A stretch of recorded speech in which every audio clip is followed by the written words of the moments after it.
Deepwoken is a game on Roblox that is made up of several different game genres, being roguelite, action RPG, PvPvE, and even Souls-like, but all in its own unique way. It doesn't play like any of those game genres individually, but it plays like all of them at the exact same time. Specifically, Deepwoken markets itself as a, quote, difficult game with permanent character loss, with, end quote, with towns, dungeons, and PvP. Now, to save time, we're just gonna get right into it, starting with how Deepwoken is a Souls-like.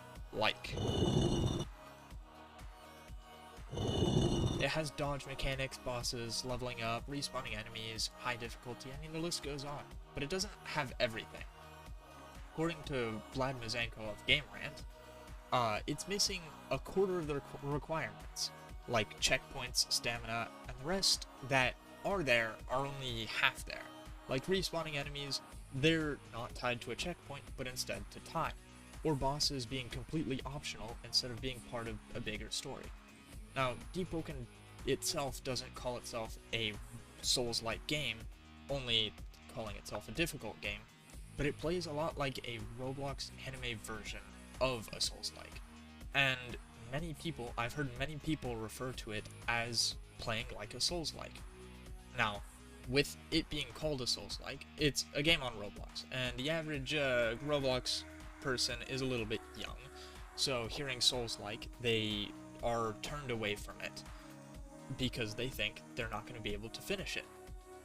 Now, John Walker, in his article about Silksong, says, quote, one half of games relied on your being able to finish them, or never being able to finish them, the other relied on your being able to do so, end quote. Deepwoken falls under the prior. It doesn't have an end, and so you're not really meant to, quote, finish it. That kind of game gets popular on Roblox, but only when like a big number gets bigger. Think like Cookie Clicker with its 10 duodecillion cookies. Deepwoken doesn't have that. But technically, since there's no end to the game, and Deepwoken says character loss is part of the experience, it must be a roguelite. When you die, you get echoes that you use to upgrade your future characters, so, again, it must be a roguelite, right? Well, Mitchell Lowen says in What is a Roguelike that a game is a roguelike when it's got the 15 traits of random environment. Or, there's 15 traits, being random environment, generation, permadeath, turn-based, ... I'm not saying all of them, but that was the original definition.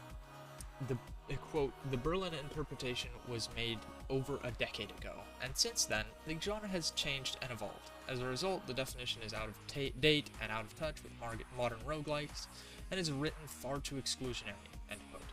Since the discovery that definitions made 20 years ago in a 25-year-old industry are a little old, Lowen states that there are now two main parts in a roguelike, being, quote, procedural content and permachoice, end quote. Which Deepwoken only has one of those. So is it really a roguelite? There's no procedural content. I mean, everything is just always there, in the same spot all the time. And with a lot of the shrines in the game, some parts of the game aren't even permachoice. Most of the abilities can be re-rolled, and, I mean, even dying doesn't really mean dying. It literally takes you 3 deaths for you to lose a character, and at any point in that process, you can get your character to back all of their lives. And also you can just buy your character back because it's a Roblox game. But it does still have permanent choices and permanent death. So, is it a roguelike, or is it just a difficult and mean game? I like to think it's more of a roguelike since it plays a lot like. This being said, genres are just fake or something, because nobody can really decide on what makes up what genre. Earlier, I mentioned Mazanko's definitions of a Souls-like, but even taking other people's definitions of game genres, like Vaibhav Manocha's, I hope I pronounced that right, The Ultimate Guide to Video Game Genres, says that fighting games, quote, have to engage in real-time, close-quarters melee combat with one or several enemies. I don't think that's accurate to some players. Or that Action games require quick movements, fast reflexes, excellent hand-eye coordination, and short reaction times, which would make my favorite action game be Cooking Mama for the DS, because, you know, you got a lot of timing in that. Now, I could think of a few reasons for Deepwoken to be the way it is. Namely, let's bring Julian Klitsch's Plaber back into subject this time. This is a bit of a paraphrase, but Plaber is the combination of play and labor, achieved by the changing relationship between the two. Basically, doing work for fun. Roblox, being the wonderful greedy corporation it is, makes it so that the creators of a game earn pennies $2. So the creators of Deepwoken need something to become really popular. They need to make something super unique so that it can get the front page. Something like Grow a Garden. God, I hate Grow a Garden. I swear to God, they botted half that thing. Anyways, getting sidetracked. With all the games on Roblox made from the same engine, even, they all look similar, they're made from the same engine, they need something unique to stand out from the other Roblox games. Even Kuklitsch says that a game like Half-Life is no less derivative, ...